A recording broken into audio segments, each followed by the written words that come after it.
This is KGW News at Sunrise. This morning on Sunrise, a tragic boating accident on the Willamette River in Newburgh as a boat towing some friends on an inner tube makes too tight of a turn and runs them over. Plus, a drain on Portland's struggling public transit system. People destroying things, and it's just very disheartening. Yeah, how much TriMet is spending to fix bus shelters that are repeatedly smashed. Also, track and field athletes arriving in Oregon for the World Athletics Championships in Eugene this Friday. And for the town hosting the team from Ireland, there's a lot riding on their visit. Good morning to you and welcome to KGW News at Sunrise. Thanks for getting up early with us on this Tuesday.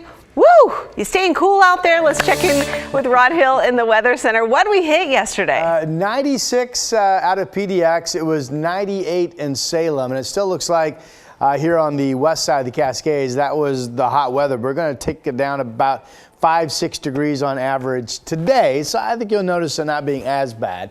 We do have clear skies. It's a warm, with that said, it's a very warm 71 degrees right now out at the airport. 81 at noon, and there's today's high of 92 at 5 p.m. Nina, there is a heat advisory for parts of the Columbia Basin. That's from the Dalles out toward Pendleton, and we'll talk about those triple-digit temperatures coming up.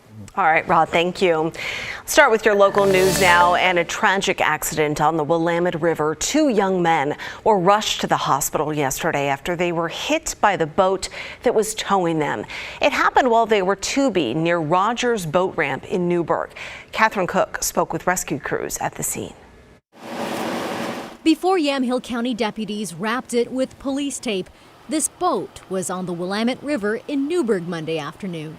Investigators say the operator was towing 2 young men on an inner tube until something went terribly wrong. They ended up turning in one direction and then correcting back the other direction, which swung the inner tube around, which caused them to unfortunately run over the 2 folks that were on the inner tube. Deputies say the operator steered up Rogers Boat Landing, where medics from Tualatin Valley Fire and Rescue were waiting. Lifelight transported one of the victims to Emmanuel with life-threatening injuries. Medics took the other there by ambulance in serious condition. Investigators say those on board were from Brooks in Marion County. They were all known to each other, so this is absolutely devastating, and our hearts go out to everyone involved and everyone that witnessed it too. Deputies say their investigation could take a couple days to complete.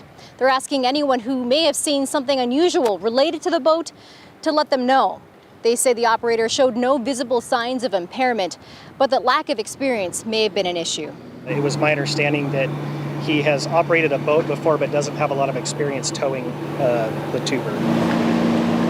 For others on the water, Monday's accident underlined how quickly things can change. You always just have to have that awareness about the bigger boats and the faster boats.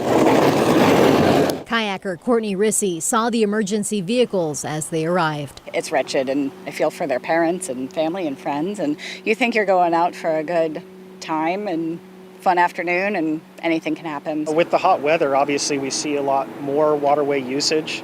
You can see the lineup of people launching as they've gotten off work tonight, so just be aware of the fact that there are a lot of people out on the water. Beyond that, To come across something like this. In Newburgh, Catherine Cook, KGW News. In effect for all of Oregon, and that declaration means things like backyard burning is banned. This is video of wildfires from previous years. There are to check for fire restrictions in your area, go to oregon.gov/.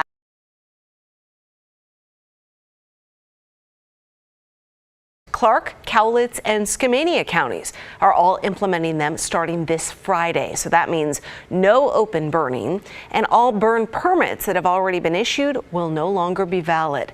Recreational campfires are only allowed in improved fire pits on designated campgrounds in forest lands. That ban will last through September 30th. 3 people were killed in separate shootings across the metro area over the weekend. The latest happened early Monday morning at the corner of Southeast 11th and Walnut in Hillsborough. A 40-year-old man was found dead at the scene.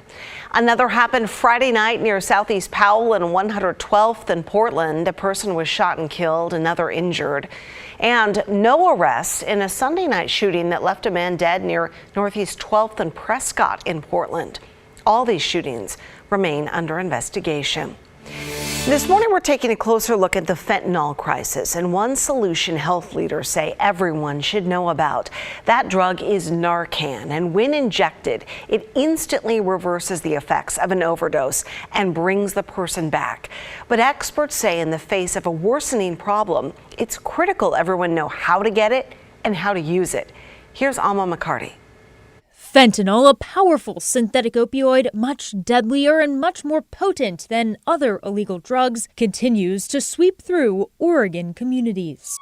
Dr. John McElveen with the State Opioid Treatment Authority calls the pattern overwhelming. A radical increase in morbidity and mortality associated with fentanyl, and really Oregon communities are awash in it.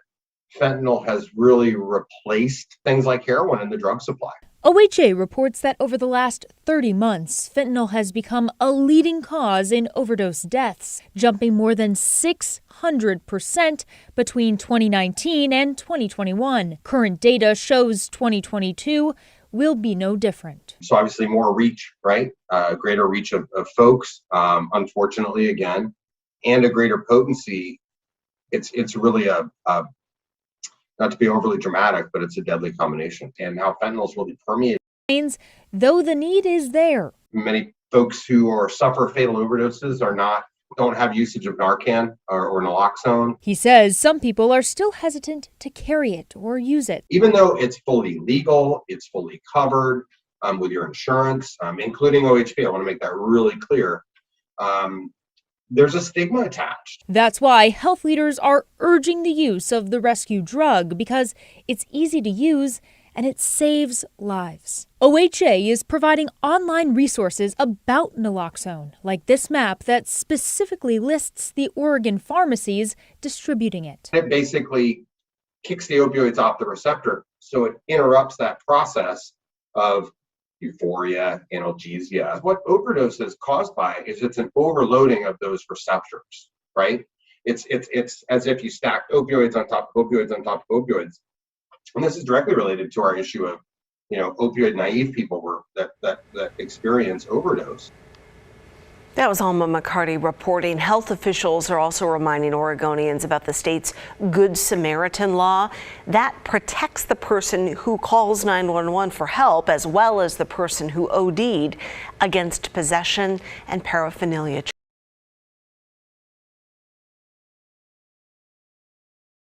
Morning. Slow down in its new safety campaign. The slogan is tongue-in-cheek, using graphics of birds to say, slow the flock down.